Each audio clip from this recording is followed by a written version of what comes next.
sujeto esencial a la defensa con el imputado. Si bien todas las medidas cautelares están dirigidas a tener la presencia del imputado en la etapa esencial del juicio, que es el debate, hay proyectos en la Nación donde se está queriendo sancionar, realizar un debate o un juicio sin la presencia del imputado, o sea, con un imputado en rebeldía. Pero eso es un proyecto, todavía no salió, hasta el día de hoy no podemos, si el imputado se evade o se fuga, no podemos realizar el juicio sin la presencia del imputado. O sea que el proceso se va a paralizar hasta que sea habido ese imputado.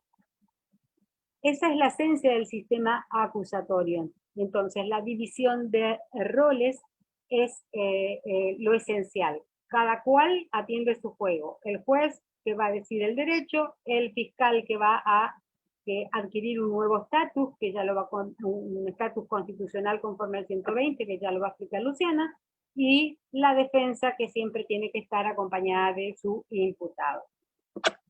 Por otra parte, hay una nueva metodología de trabajo en el sistema acusatorio. Por eso es que es tan importante estas capacitaciones y estos espacios que como ustedes están realizando para que se vayan formando y se vayan concientizando de que los sistemas son totalmente antagónicos. El sistema mixto va a responder siempre a un inquisitivo, a un sistema totalitario. Sin embargo, un sistema acusatorio se va a corresponder siempre con una república. Entonces, ustedes, sabiendo los tres sistemas de enjuiciamiento, van a saber también, a su vez, el sistema de Estado con que están enfrente. Así ya lo decía Roxin, que el proceso penal de un Estado es el sismógrafo del proceso penal del Estado que tienen. Si están frente a un sistema inquisitivo, están frente a un Estado totalitario. Si están frente a un sistema acusatorio, están en una república, donde, por supuesto, hay garantías constitucionales que se respetan, derechos humanos que se respetan, las garantías del imputado son respetadas, etcétera, etcétera. Otro de los cambios trascendentales que trae aparejada la instauración del sistema acusatorio es el cambio de modalidad de trabajo. Ya no vamos a trabajar más con expedientes, sino vamos a trabajar con audiencias. Las audiencias se van a convertir en el escenario fundamental para transmitir la información importante, la más importante, para que el juez también pueda tomar una decisión importante o de alta calidad.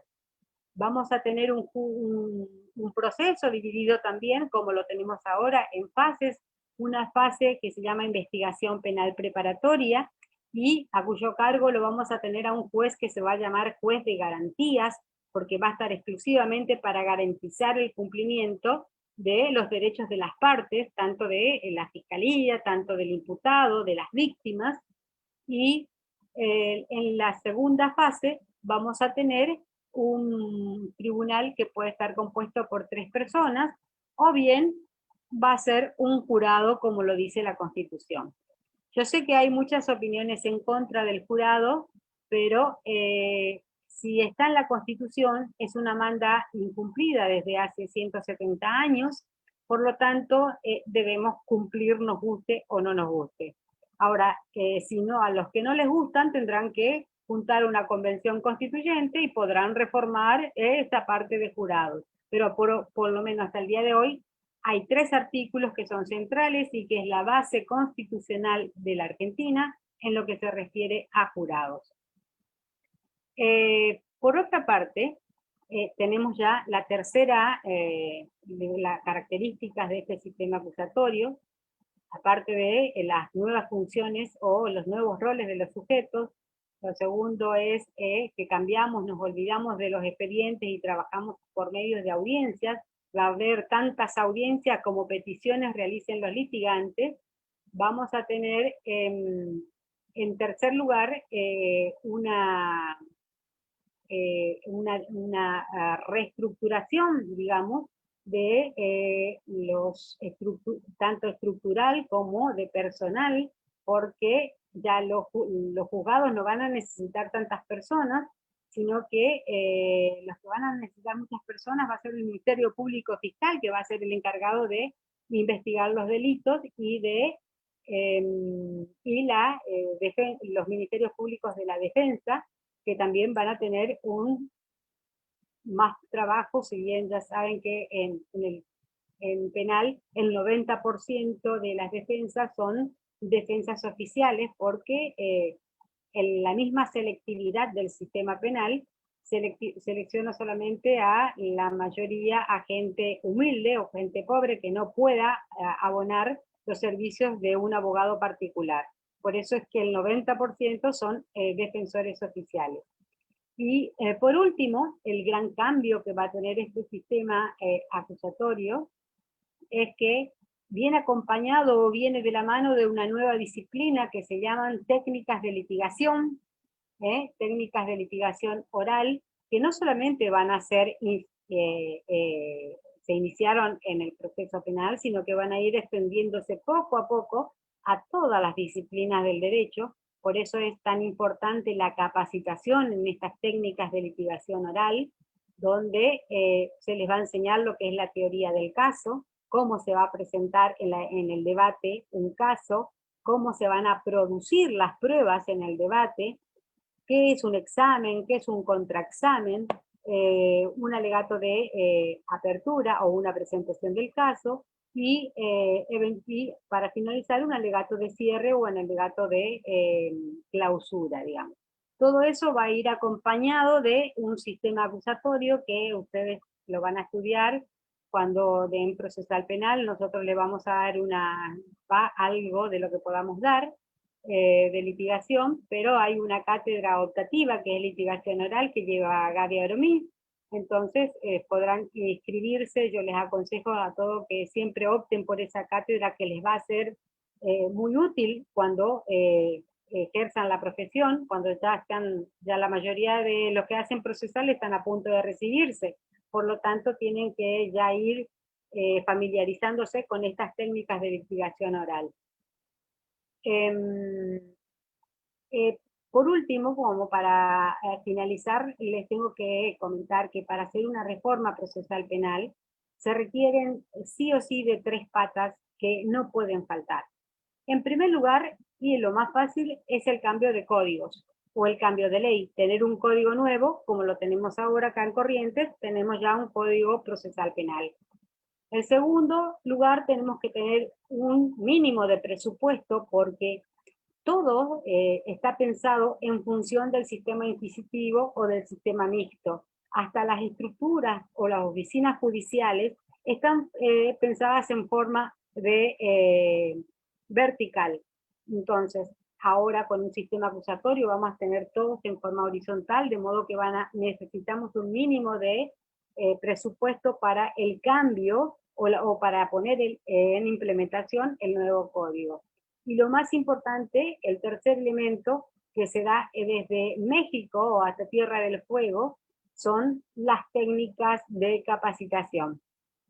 O sea, las técnicas estudiar las técnicas de litigación oral o las técnicas de capacitación para litigar en el nuevo sistema acusatorio. Es todo lo que voy a decir. Cumplí mis 37 minutos, así que le paso la palabra a Luciana. Bueno, muy buenas tardes a todos. En primer lugar, quiero agradecer a la JUC por el espacio y por la convocatoria. Y bueno, obviamente a la doctora Graciela Gómez por la confianza depositada en mí durante todos estos años que venimos compartiendo la cátedra. Yo voy a compartir un PowerPoint. Voy a tratar también de ser lo más breve y concisa posible.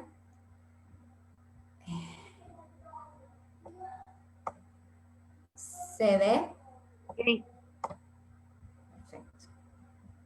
Bien. El tema que voy a tratar hoy es la acción penal y el rol del Ministerio Público Fiscal fundamentalmente dentro del sistema acusatorio. Para poder empezar o para poder introducirnos en el concepto de la acción penal, es fundamental, en primer lugar, poder definir qué significa la política criminal de un Estado. Siguiendo las palabras de nuestro maestro Alberto Binder, podemos definir a la política criminal de un Estado como aquel conjunto de decisiones que son relativas a instrumentos, reglas, objetivos que regulan la coerción penal. Estos instrumentos principalmente van a ser de dos tipos. Por un lado tenemos normas penales, que son aquellas que nos van a definir cuándo una conducta está prohibida, es decir, está tipificada como un delito, y qué sanción acarrea la realización de dicha conducta. Y por otro lado, normas procesales, es decir, aquellas normas que nos van a regular cómo es el proceso penal, quiénes son los sujetos que van a intervenir. Justamente dentro de la manera en la cual se va a concretar esta política criminal de un Estado, es cuando se comete ante la comisión de un delito y se manifiesta justamente como a través de la acción penal. La acción penal, definiciones hay muchísimas, pero sencillamente la podríamos definir como una concreta y circunstanciada solicitud que realiza un sujeto que esté legitimado para hacerlo por la ley, a fin de solicitar a un órgano decisor que se expida condenando o juzgando a una persona a fin de aplicar una pena que jurídicamente le corresponde. Bien, en términos más sencillos, como bien hoy explicaba Graciela, nosotros tenemos nuestro triángulo de los tres sujetos procesales esenciales dentro del sistema acusatorio.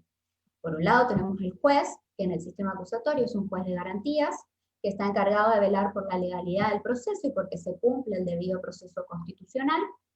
Por otro lado tenemos un actor penal, que por excelencia va a ser el Ministerio Público Fiscal, pero también hay otros, como lo vamos a ver ahora, que básicamente tiene la gran tarea de recolectar toda la evidencia necesaria a fin de destruir el estado de inocencia del cual goza toda persona sometida a un proceso penal. Y su contracara, su contraparte, es el imputado, es decir, la persona que está sometida a proceso penal, quien se sospecha, quien se cree que ha cometido un delito, que obviamente siempre va a ir de la mano acompañada con su defensor, el cual podrá ser una defensa oficial o una defensa privada. Estos son los tres sujetos esenciales. ¿Y esenciales por qué? Porque si falta uno de ellos, el proceso penal no puede continuar, o de lo contrario, devendrá en nulo. Finalmente, por otra parte, vamos a tener la oficina judicial, que se va a encargar de toda la parte operativa o administrativa, de gestionar las audiencias, manejar las agendas de los jueces, del Ministerio Público Fiscal, manejar el personal, elementos secuestrados y demás tareas, más que nada administrativas, ¿no? Bien, volviendo un poco entonces a lo que es la acción penal, el concepto de acción penal. Dijimos que es una solicitud. Esta solicitud la va a hacer el actor penal. ¿Qué le va a solicitar? Va a solicitar al juez, en este caso, el juez de garantía o al tribunal de juicio, que juzgue a otro sujeto que es el imputado, ¿no es cierto? Es una manera de excitar a la jurisdicción a fin de llegar al dictado de una sentencia. Es importante señalar la estrecha vinculación que existe, ¿no?, entre lo que es el derecho penal y el derecho procesal penal, ya que solamente no va a haber acción si no hay un hecho que esté tipificado como un delito dentro del Código Penal.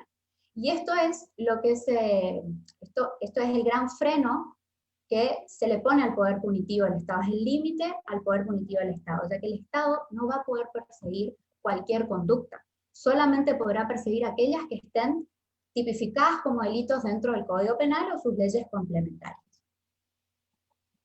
Bien.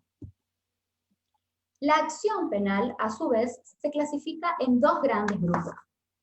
Por un lado, tenemos las acciones públicas, y por el otro lado tenemos las acciones privadas. Las acciones públicas son aquellas acciones en las cuales tanto la promoción de la investigación como el juzgamiento están en manos de órganos predispuestos por el Estado.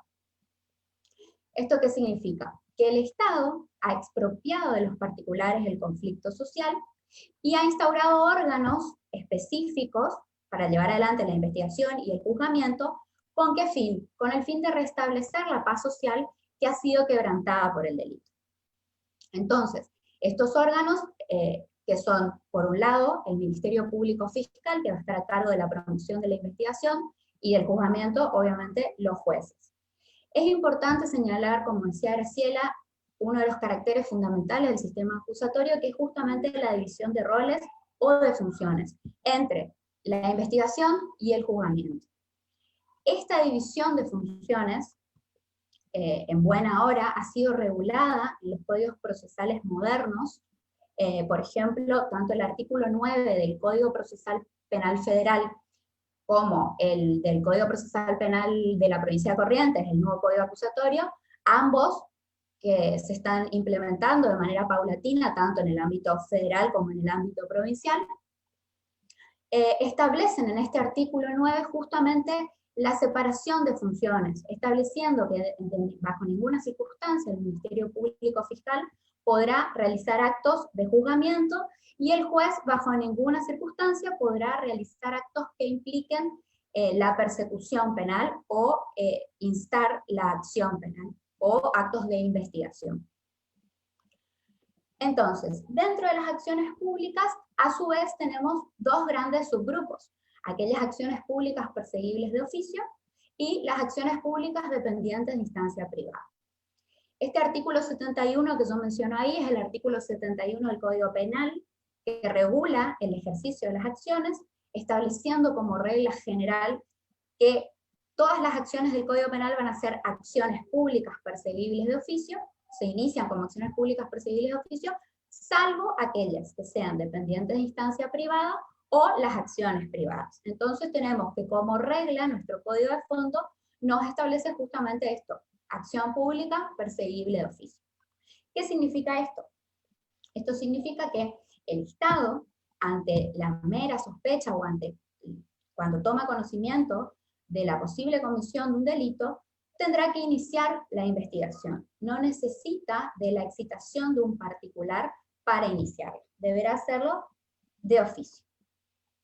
No es el caso de las acciones públicas dependientes de instancia privada, que son aquellas establecidas para los delitos que dispone el artículo 72, entre los cuales tenemos, por ejemplo, aquellos relacionados con los delitos contra la integridad sexual, en el caso de las lesiones leves, sean dolosas o culposas, y en el caso de impedimento de contacto de hijos con respecto a padres no convivientes.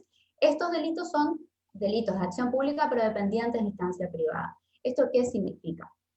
Significa que el Estado va a condicionar su potestad represiva a la voluntad expresa y manifiesta del particular o de la víctima. Es decir, que la víctima en este tipo de delitos tendrá que expresar su voluntad a través de una denuncia o de una querella. ¿Para qué? Para que el Estado recobre esa potestad represiva que tiene y pueda iniciar de esa forma la investigación respecto del hecho. Es también importante remarcar en estos casos que una vez que la víctima, a través de la denuncia, de la querella, manifiesta su voluntad de dar inicio a la acción, el Estado recobra toda esta potestad represiva en pleno. Por lo tanto, cualquier manifestación en contrario que realice la víctima, a posteriori, se va a tornar irrelevante. Entonces el Estado, esta acción que dependía de que la víctima inicie la acción, ya recobra toda su potestad y el Estado podrá seguir investigando por sí solo. Y finalmente tenemos las acciones privadas, que son las que reguladas en el artículo 73 del Código Penal, que establece para los casos, van a ser acciones privadas las que vengan de los delitos de calumnias e injurias, violación del secreto, competencia desleal, incumplimiento de los deberes de asistencia familiar cuando la víctima sea el cónyuge, y todos aquellos casos en los que las leyes procesales dispongan la conversión de la acción pública en privada. Esto es algo que lo vamos a ver ahora un poco más en detenimiento. Bien. Esto es en cuanto a la clasificación y cómo están dadas las acciones dentro del Código Penal. Ahora bien, la acción penal se tiene que ejercer de alguna forma. ¿Quién va a estar a cargo del ejercicio de la acción penal? El actor penal. El actor penal, dijimos, puede ser público, que es el caso del Ministerio Público Fiscal, un órgano predispuesto por el Estado a tal fin, o privado, y en este caso aparece la figura del querellante. El actor penal, entonces, va a ser este órgano público o privado que tiene a su cargo el ejercicio de la acción y que tiene fundamentalmente dos funciones primordiales. En primer lugar, recolectar la evidencia necesaria a fin de sustentar una acusación y, en juicio, destruir el estado de inocencia, del cual goza toda persona sometida a proceso penal. Y por el otro lado, tiene la función de excitar a la jurisdicción hasta el dictado de una sentencia. El ejercicio de la acción penal goza de ciertos caracteres como la oficiosidad, la oficialidad, la indisponibilidad, pero fundamentalmente, por cuestiones de tiempo, yo quiero detenerme en el carácter de la legalidad. ¿Qué es el principio de legalidad procesal? El principio de legalidad procesal está establecido en todos los códigos procesales, ya sean los nuevos códigos procesales que establecen un sistema acusatorio, como los mixtos, todos tienen establecido el principio de legalidad. ¿Y qué implica esto? Que ante la presunta comisión de un delito, el Estado, a través del Ministerio Público Fiscal, deben ser investigados, juzgados y penados. Y una vez iniciada la acción, promovida la acción, esta no puede suspenderse, interrumpirse o hacerse cesar. Esto es lo que se conoce como el principio de legalidad procesal. Con el correr del tiempo, este principio de legalidad procesal ha generado ciertos inconvenientes dentro del sistema de justicia, fundamentalmente por la imposibilidad material y fáctica de efectivamente poder investigar, juzgar y penar la gran masa de delitos que ingresan al sistema de justicia. Esto acarrea una consecuencia fundamental, que es el hecho de que es muy poco el porcentaje de causas que efectivamente llegan a juicio, es decir, que efectivamente son investigadas, juzgadas y eventualmente penadas, y el resto de las causas terminan pereciendo por el transcurso del tiempo, aplicándose el instituto de la prescripción. A raíz de estos problemas, de estas deficiencias que ha generado en los sistemas procesales, la aplicación a ultranza del principio de legalidad procesal, es que las legislaciones han ido incorporando paulatinamente lo que se conocen como criterios de oportunidad. Estos criterios de oportunidad son atribuciones o facultades que va a tener el actor penal público, específicamente el Ministerio Público Fiscal, de poder no iniciar la acción, suspenderla, en el caso de que ya esté iniciada, podrá limitarla en cuanto a su extensión subjetiva u objetiva, o hacerla cesar anticipadamente, antes del dictado de una sentencia, pese a que existan las condiciones para perseguir y castigar. ¿Esto qué significa? Que el Estado le va a dar al titular de la acción penal, al Ministerio Público Fiscal por lo general, la facultad de justamente no ejercer esa acción penal, siempre fundándose en razones de política criminal. Las razones de política criminal pueden ser variadas, yo me voy a referir específicamente a tres de ellas. En primer lugar, son los casos en aquellos casos por utilidad pública o interés social que pueden darse cuando o el bien jurídico que ha sido afectado por la afectación, mejor dicho, al bien jurídico por el delito es muy escasa, o también, por ejemplo, en estos casos sería el hurto de un lápiz. Asimismo, también otro de los fundamentos de política criminal por utilidad pública o interés social es tratar de evitar los efectos nocivos que tienen las penas privativas de libertad en las personas. nosotros sabemos, y más la Argentina ha sido sancionada o llamada la atención por esto, ya que nuestras cárceles, nuestro sistema carcelario, no cumple con los estándares internacionales de derechos humanos. ¿Esto qué trae aparejado? Entonces, que muchas veces la persona que ingresa al sistema carcelario termina ingresando en peores condiciones de las que ingresó. Entonces, a fin de evitar estos efectos nocivos, es que se aplican estos criterios de oportunidad. Y asimismo también, fundamentalmente, creo que uno de los principales objetivos que tiene la aplicación de estos criterios, como dije, es descomprimir el sistema de justicia para tornarlo más eficaz, porque como todo sistema, la justicia tiene recursos limitados. Entonces, lo ideal es aplicar esos recursos en aquellas causas que tengan una trascendencia social que realmente sea necesario investigarlas, juzgarlas y penarlas. Y finalmente también es una manera de devolver el conflicto social que ha sido expropiado por el Estado a sus verdaderos protagonistas, es decir, a la víctima y al imputado. Tratar de lograr que ambos recobren el manejo del conflicto, que puedan llegar a un acuerdo entre ambas partes, que muchas veces es sin duda más beneficioso que la aplicación de una pena privativa de libertad. Debemos tener en cuenta también que el principio de legalidad procesal se emparenta o se relaciona con una visión del delito como una infracción a la norma, mientras que los criterios de oportunidad ven al delito como un conflicto social. Y detrás de todo conflicto social, justamente lo que tenemos son personas que están involucradas, en este caso vamos a tener víctimas, vamos a tener imputados, y tratar justamente de que dar cumplimiento, ¿no?, al principio de que el derecho penal tiene que ser la última ratio. Es decir, ante distintas alternativas no penales, es decir, medidas alternativas para evitar una pena privativa de libertad, utilizar el derecho penal como el último recurso. Si yo tengo una alternativa a aplicar una pena privativa de libertad en el caso concreto, es preferible aplicarla antes que ir directamente a castigar con una pena privativa de libertad. Bien. También es importante destacar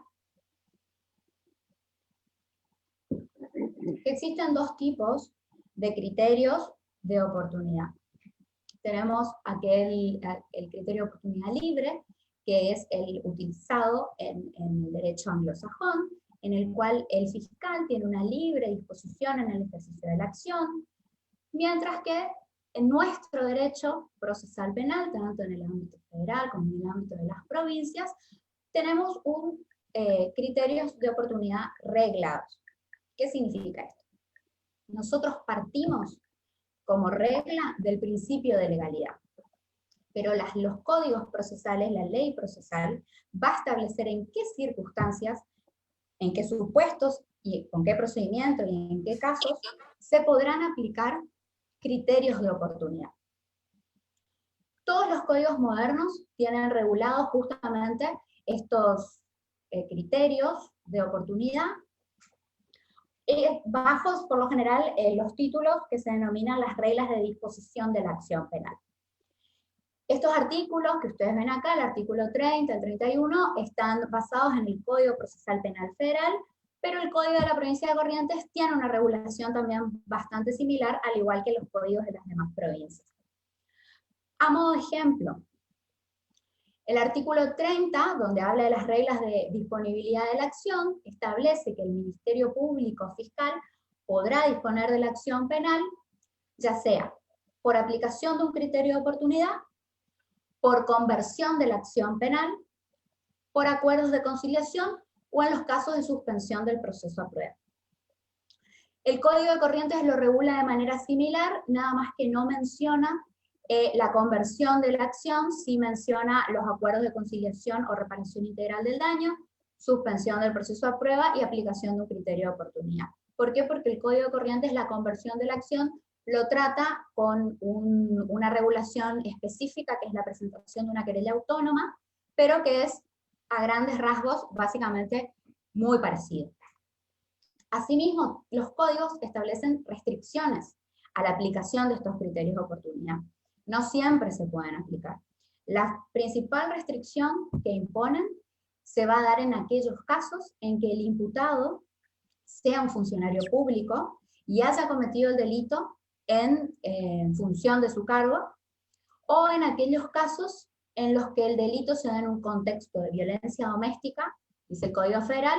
El Código Corriente es más específico, habla de un contexto de violencia de género, o en los casos delitos motivados por razones discriminatorias. En todos esos casos no se podrá aplicar, no se podrá disponer de la acción penal.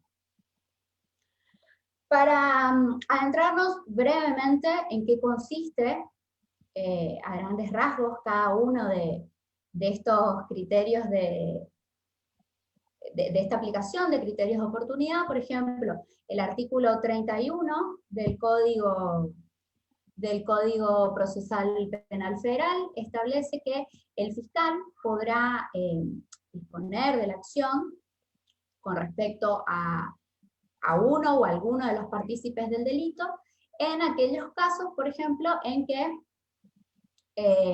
las consecuencias del hecho hayan sido de una gravedad moral o física para el imputado que torne innecesaria la aplicación de una pena, o cuando el bien jurídico afectado no sea de mayor relevancia, o cuando la participación del imputado en el hecho no sea relevante, que se estime que le procederá una pena de multa, inhabilitación o condena condicional.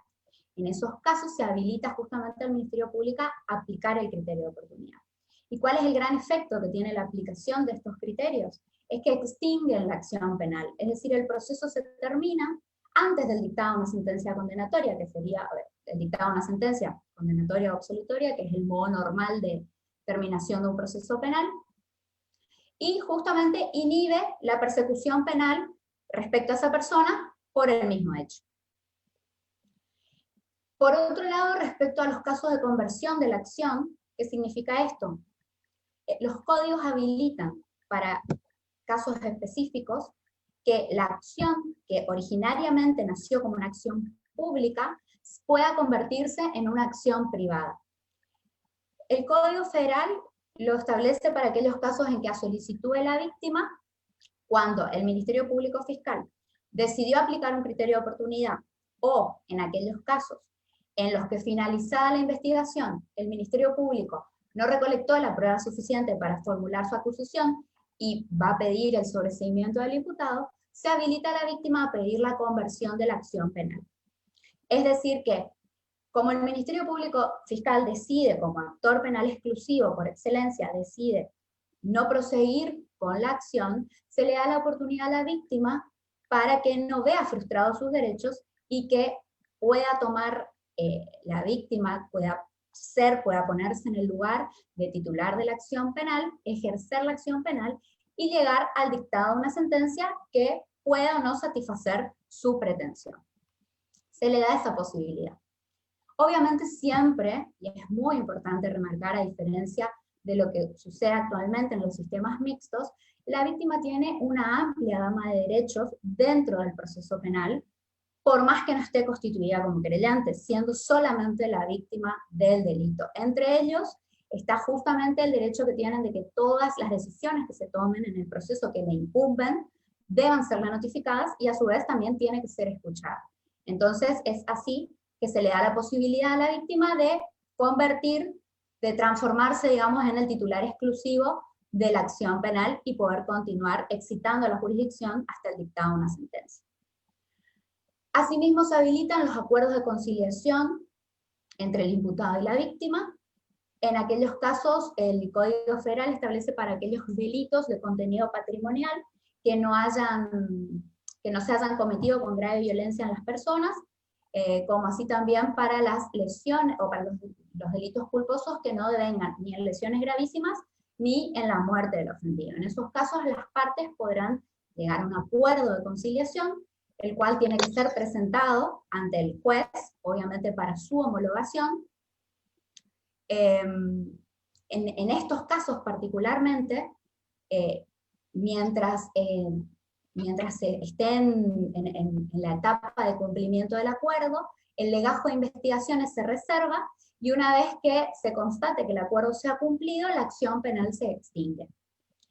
Y por último, finalmente, dentro de toda la gama de criterios de oportunidad que regulan los códigos procesales modernos, tenemos la suspensión del proceso a prueba. La suspensión del proceso a prueba es un proceso especial, en el cual, obviamente por razones de tiempo y porque exceda la temática propuesta hoy, no voy a adentrarme, solamente decir que si bien es un instituto de naturaleza procesal, ha sido regulado ya hace muchos años, está regulado en el Código Penal. En el título 12, a partir del artículo 76 bis, se establecen las condiciones de procedencia de la suspensión del proceso a prueba. Esto ha habilitado a que muchas provincias, como ser el caso de Corrientes, por ejemplo, que no lo tenían regulado en sus sistemas procesales mixtos, en este caso, hayan podido aplicar este instituto en beneficio del imputado, justamente, ¿por qué? Porque está regulado en el Código de Fondo. A grandes rasgos, para quienes no estén muy empapados de la temática, ¿qué significa la suspensión del proceso a prueba?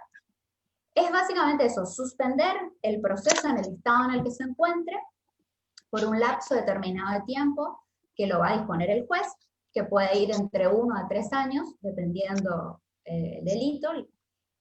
En este lapso, justamente, ¿qué se hace? El imputado tiene que cumplir con reglas de conducta que le imponga el juez y tratar de reparar el daño que ha ocasionado con el delito dentro de sus posibilidades. Transcurrido ese tiempo, si el imputado cumplió las reglas de conducta, no cometió un nuevo delito, la acción penal se extingue, obviamente generando el gran beneficio para el imputado que no le quedan antecedentes. Este es un beneficio que es ampliamente utilizado y que viene siendo utilizado hace muchos años. Bien. Bien. Bueno, finalmente tenemos que hablar de el Ministerio Público. El Ministerio Público Fiscal dijimos que es el actor penal público por excelencia, es un órgano predispuesto por el Estado. El artículo 120 de la Constitución Nacional específicamente regula al Ministerio Público en general, estableciendo que es un órgano independiente, es decir, que no forma parte, no depende de ninguno de los otros poderes del Estado, tiene autonomía funcional, autarquía financiera, y tiene por función fundamental promover la actuación de la justicia y defender la legalidad y los intereses de la sociedad. Está conformado por dos grandes cabezas. Por un lado tenemos el Ministerio Público Fiscal, cuya cabeza máxima es el Procurador General de la Nación, y por el otro lado tenemos el Ministerio Público de la Defensa, encabezado por el Defensor General de la Nación. Nosotros hoy vamos a tratar solamente lo que es el Ministerio Público Fiscal. El 120 de la Constitución Nacional también regula que estos funcionarios tienen obviamente inmunidad funcional e intangibilidad en sus remuneraciones. Asimismo, los códigos procesales establecen que el Ministerio Público Fiscal tiene que regular o regir su actividad en base a dos principios fundamentales. Uno es el principio de objetividad y el otro es el principio de lealtad procesal. ¿Qué significa esto? El principio de objetividad implica que el fiscal tiene la obligación de investigar todas las circunstancias que rodeen a un presunto hecho delictivo, incluyendo aquellas que puedan favorecer al imputado, porque no es un acusador a ultranza. Lo que se va a tratar es juntar la evidencia necesaria para o sostener una acusación o instar un sobreseimiento en el caso que esa persona que esté sometida a proceso, la evidencia concluya o que no ha sido quien ha cometido el delito, por ejemplo, o que el delito no se ha cometido. Eso en cuanto a el principio de objetividad. Y en cuanto al principio de lealtad procesal, implica que el fiscal no puede ocultar la prueba a la defensa. Tenemos que tener en cuenta que el Ministerio Público Fiscal es un órgano del Estado, por lo tanto tiene todos los recursos necesarios para poder investigar. Esta investigación el fiscal la va a ordenar, digamos, en lo que se conoce, ahora vamos a ver, con el legajo de investigaciones. Este legajo de investigaciones es público para las partes, fundamentalmente para la defensa y también para la querella, si hubiere en ese caso.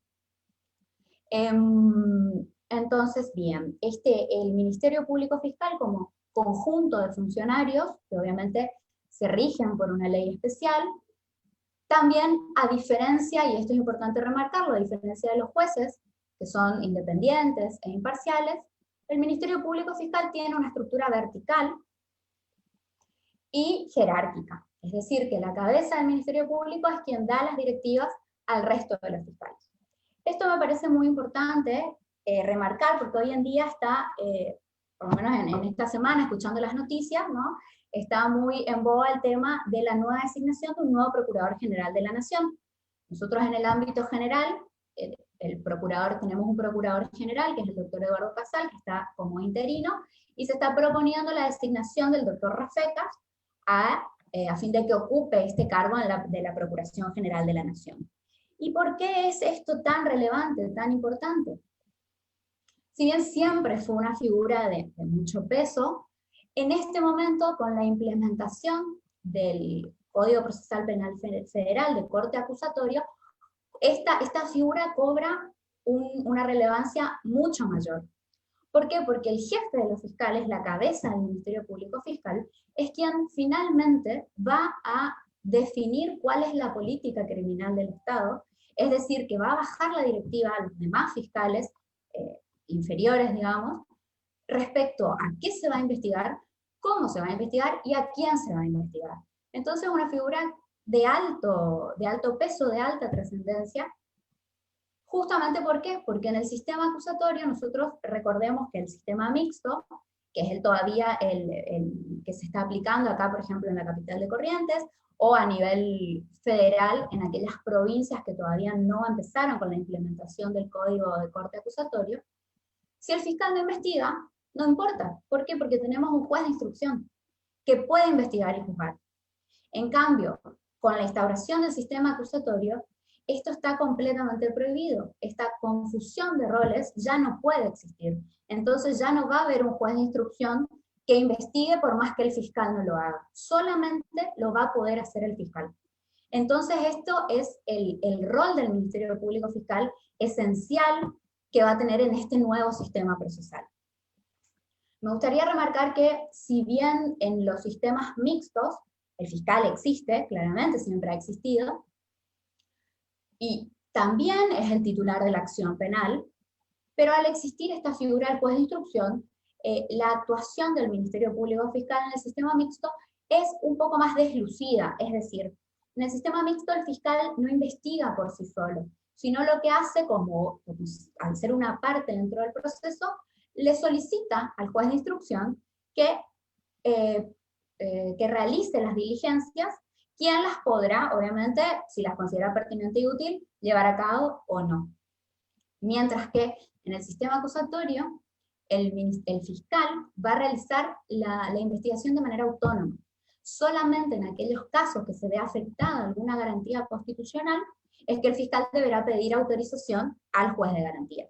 Pero el juez de garantía ya es independiente, es imparcial, no va a investigar, no tiene acceso al legajo de investigaciones, ni del fiscal ni de ninguna de las partes, y solamente su actividad se va a centrar en decidir aquellos planteos que le hagan las partes en una audiencia. Por lo tanto, todo el peso de la investigación va a estar en manos del fiscal. Por eso esta figura se torna tan relevante dentro del sistema acusatorio.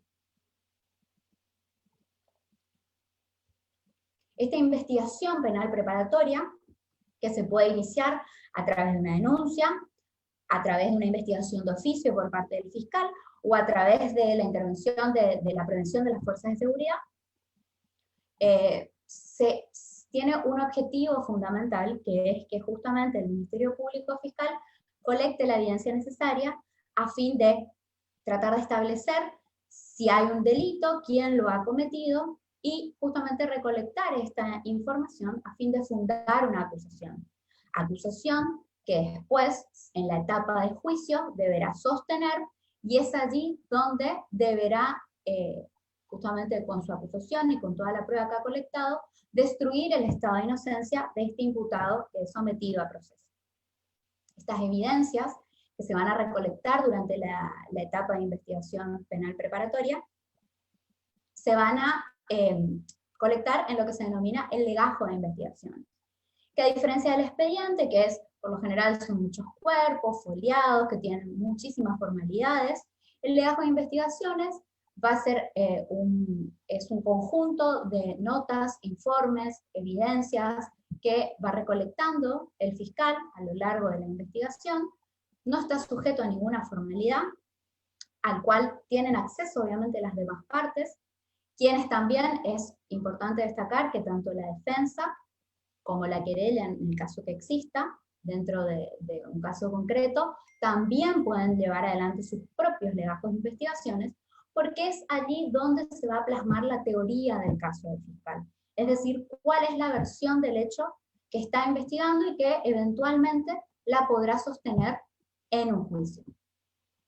Asimismo, es importante hacer referencia a que todas las evidencias que se colecten durante la investigación penal preparatoria van a servir para fundar o para solicitar ciertas medidas, como pueden ser medidas cautelares, una prisión preventiva, una prisión domiciliaria, un allanamiento, pero no así podrán fundar una sentencia en el juicio. Para que estas evidencias colectadas en la etapa de la investigación penal preparatoria puedan servir para que los jueces formen su convencimiento en la etapa del juicio, es necesario que sean legalmente incorporadas y producidas durante el debate.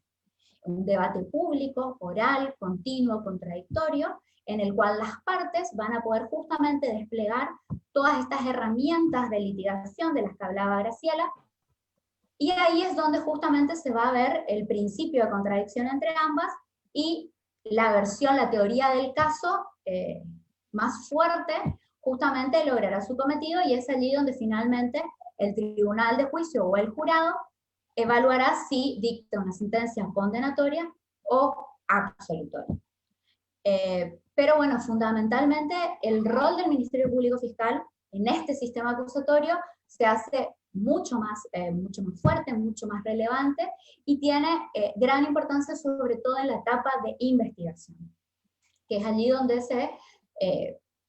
se va a ver realmente las capacidades, ¿no?, de estos funcionarios para poder dirigir la investigación y justamente poder sustentar la acusación. Y es por ello que se les da esta posibilidad de aplicar criterios de oportunidad, porque obviamente es materialmente imposible investigar todos los delitos que ingresan al sistema penal. Entonces se le da esta posibilidad de gestionar el flujo de casos, es decir, de la masa de delitos que ingresan al sistema penal, que el fiscal decida a qué hechos deben ser investigados por su relevancia social y a cuáles otros podrá aplicar alguna medida alternativa a fin de que el conflicto se termine sin llegar al dictado de una sentencia.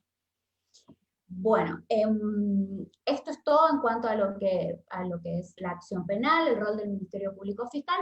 Simplemente para terminar, no quiero dejar de mencionar que habíamos dicho que el actor penal, si bien hablamos del Ministerio Público, también existe el actor penal privado, que es la víctima o el ofendido por el delito o la persona que las leyes procesales legitimen para constituirse en querellante, y que el querellante puede existir de dos tipos, o así el Código regula el querellante en dos situaciones: un querellante conjunto, que va a constituirse en aquellos casos de los delitos de acción pública, que va a trabajar en conjunto con el Ministerio Público Fiscal, y un querellante exclusivo para los casos de delitos de acción privada, donde el Ministerio Público Fiscal no interviene, por lo tanto este querellante exclusivo es quien tiene la disposición de la acción penal, es el titular exclusivo de la acción, y para los delitos de acción privada y en aquellos casos obviamente que se le habilite a la conversión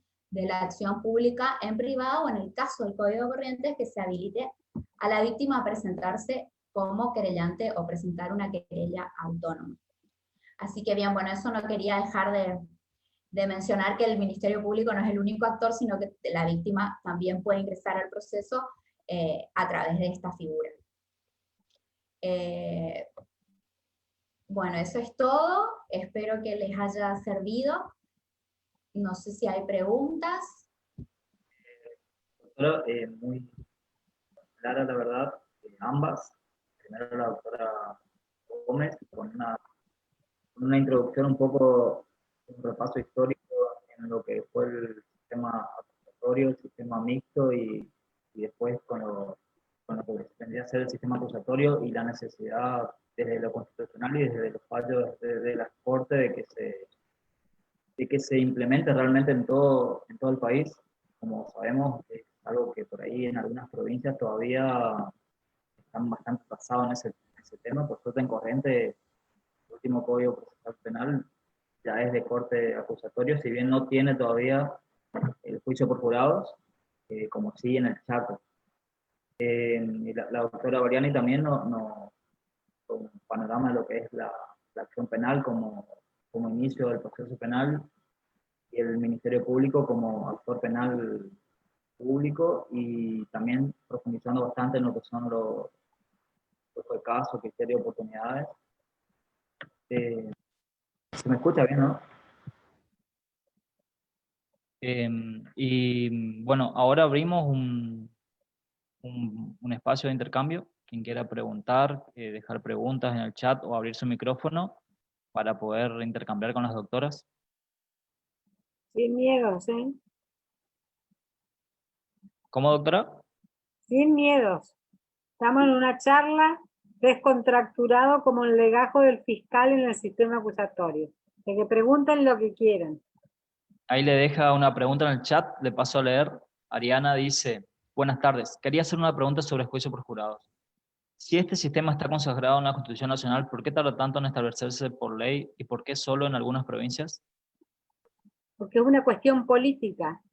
Porque cuando, como les dije, cuando se sanciona la Constitución se inspira en la Constitución de los Estados Unidos, que tiene sistema juradista desde que se creó los Estados Unidos, obviamente con Inglaterra y de las ideas de la Revolución Francesa.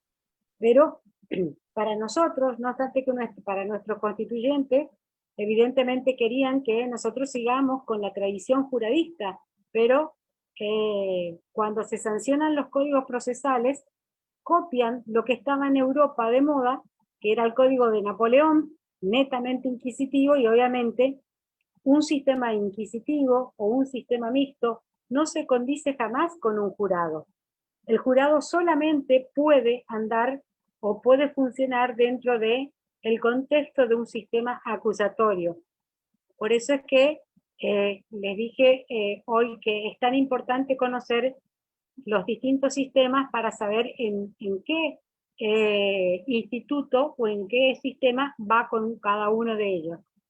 Por ejemplo, el acusatorio solamente puede ser compatible con un juicio por jurado. En un sistema mixto no puede funcionar.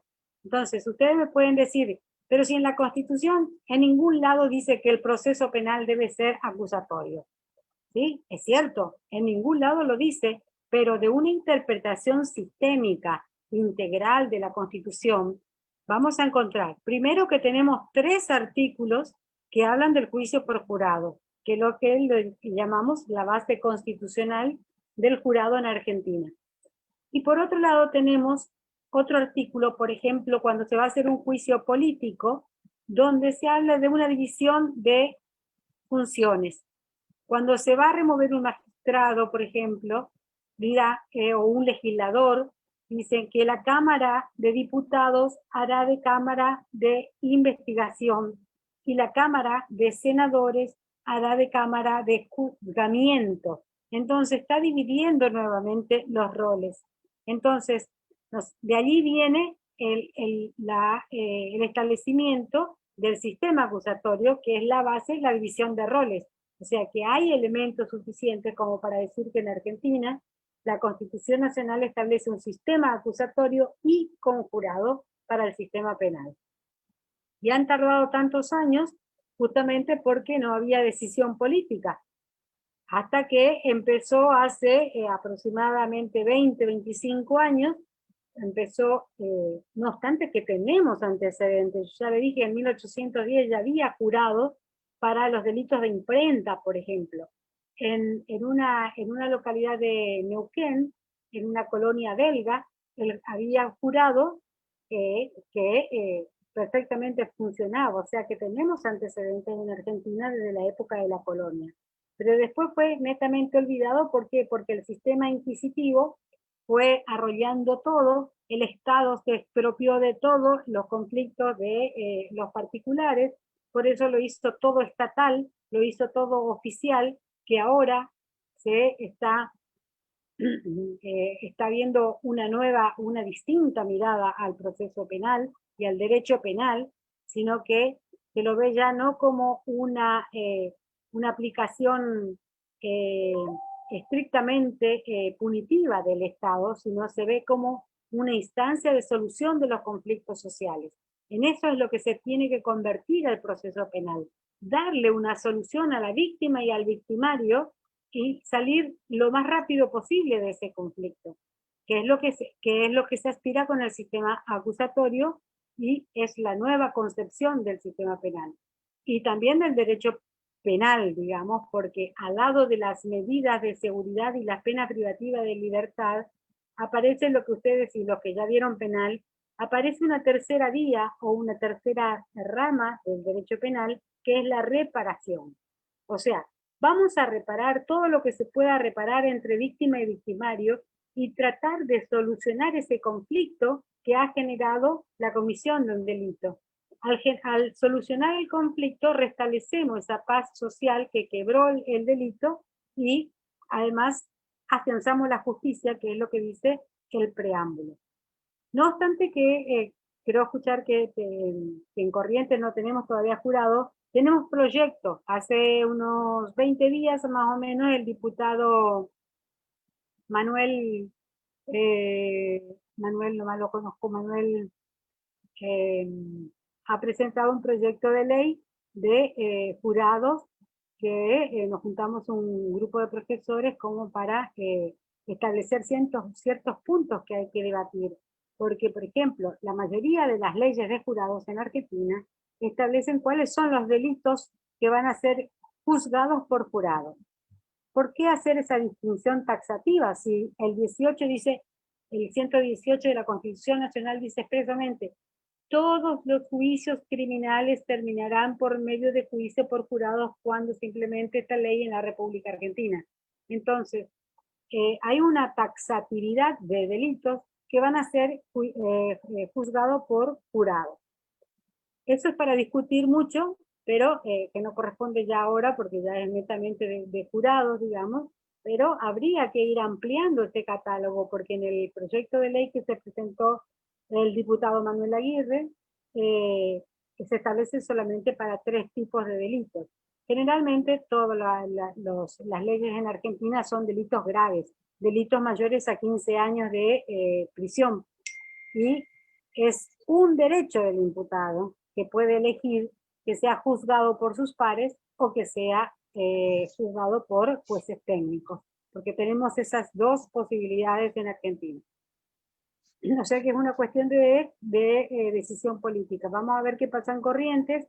Ahora él justo aprovechó, digamos, la oportunidad para, ya que salió el código acusatorio, que va de la mano con un juicio por jurado. Está el proyecto, veremos qué pasa. Doctora, muy clara. ¿Alguien más que quiera realizar alguna pregunta? Bueno, yo la verdad que andaba interesado, pude ver por YouTube el juicio en Chaco, juicio por jurado, el de Alfonso contra, y la verdad que, y por ahí me surge la duda, no es que esté en contra, pero me surge la duda simplemente, ¿qué pasa en el caso de los casos que son muy mediáticos, en los que parece que los medios de comunicación sentencian pueden influenciar en el jurado? La influencia es mayor en un jurado de juicio por jurado sería, o con respecto a lo que sería en un tribunal técnico? Eso es una postura de los antijuradistas que dicen que los jurados son muy influenciables por los medios de comunicación, a veces por las declaraciones de las víctimas, o sea, son más sensibles, digamos, que los jurados técnicos, pero ellos solamente tienen la obligación de establecer la culpabilidad o no de una persona que es sometida a proceso. Por eso se dice que el jurado es el jurado de los hechos, porque ellos solamente se fijan en los hechos, o sea, en las instrucciones que le va a dar el juez técnico, le va a decir, ustedes tienen que mirar estos hechos y las pruebas relacionadas a esos hechos.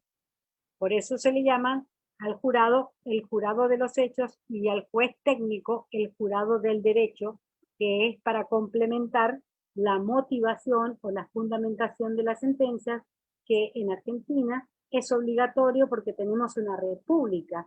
Al tener una república, todos los actos de gobierno, el poder judicial es uno de los poderes, tienen que ser fundados o fundamentados. Por eso es la necesidad de tener a estos jueces técnicos para realizar la fundamentación. Pero esa fundamentación va a estar realizada en base estrictamente a lo que le diga el jurado, al pueblo lego o a los legos, digamos.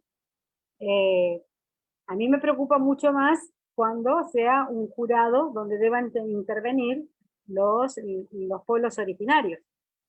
Porque cuando intervienen los pueblos originarios, que van a ser menos los casos porque solamente ellos van a intervenir cuando víctima o victimario fuere un originario. Pero el problema es que tenemos tres etnias, los Wom, los Com, los Mocoví y los Wichí, los cuales tienen características totalmente diferentes, tienen una lengua diferente, tienen costumbres diferentes, tienen costumbres de ancestros que son totalmente diferentes. Ellos no conocen lo que es la propiedad privada, ellos viven en propiedad colectiva. Cuando nace un bebé que es defectuoso, directamente los matan. Para nosotros es un infanticidio agravado por el vínculo. O sea, hay muchas cuestiones que me preocupan más porque son culturas totalmente diferentes.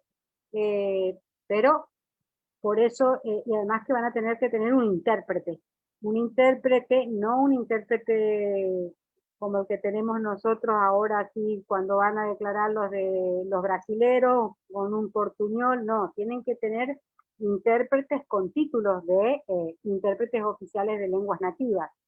Por eso es que ahora, con la extensión, me llamó mucho la atención el año pasado, cómo han proliferado las escuelas de lenguas nativas. Y es justamente para cuando se den jurados en la capital, digamos. ¿Por qué? Porque van a necesitar traducir exactamente lo que traducen lo que está declarando un Wichí, un Kwon o un Mocoví. No se puede más o menos acercarle a lo que están diciendo, sino que debe ser una traducción exacta de lo que están declarando. Por eso es que se van a requerir intérpretes en lenguas nativas, oficiales, por supuesto.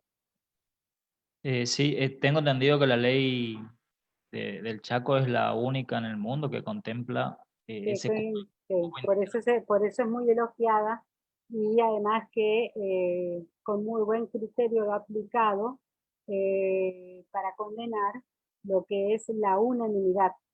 O sea, los 12 jurados tienen que estar de acuerdo para condenar. Y justamente con muy poquito tiempo atrás, con posterioridad a lo que ellos establecieron, la unanimidad del fallo o del veredicto, salió en la Corte de los Estados Unidos que el único veredicto válido en la condena es la unanimidad, lo cual hay que en base a ese precedente hay que modificar algunas leyes, por ejemplo la de Buenos Aires, la de Neuquén, Río Negro, que establecen mayorías y no unanimidad. Entonces, Chaco acertó en todo. Acertó en hacer una ley inclusiva, en poner al veredicto unánime, o sea que va a la vanguardia de de todas las leyes que están en la Argentina y en el mundo, porque no hay ninguna en el mundo que ponga a los pueblos originarios. Así es. ¿Alguien más que tenga alguna pregunta para las doctoras? Están todos tímidos. ¿Están todos tímidos, doctora? Ajá. Algunos están mirando para la mesa libre, creo, que seguramente habrá servido. Epa, que van a tomar, epa, que yo lo voy a tomar, Estoy solita en la mesa libre del 16, Así que bueno, Y jurado, pregunto, base constitucional es fundamental. bueno, viendo que no hay más preguntas, agradezco nuevamente a las dos doctoras por la predisposición desde parte de la agrupación y desde parte de los alumnos también que están conectados para la mesa libre ahí anotando. ¿Ah, sí? La verdad que es muy enriquecedor para todos. Así Bueno, que nada más que agradecer y nos vemos. nos vemos cuando quieran o cuando cursen procesal penal. Listo. Un abrazo a Muchas todos. gracias, chicos. Un abrazo Muchas grande. gracias. Chao, chao. Hasta luego.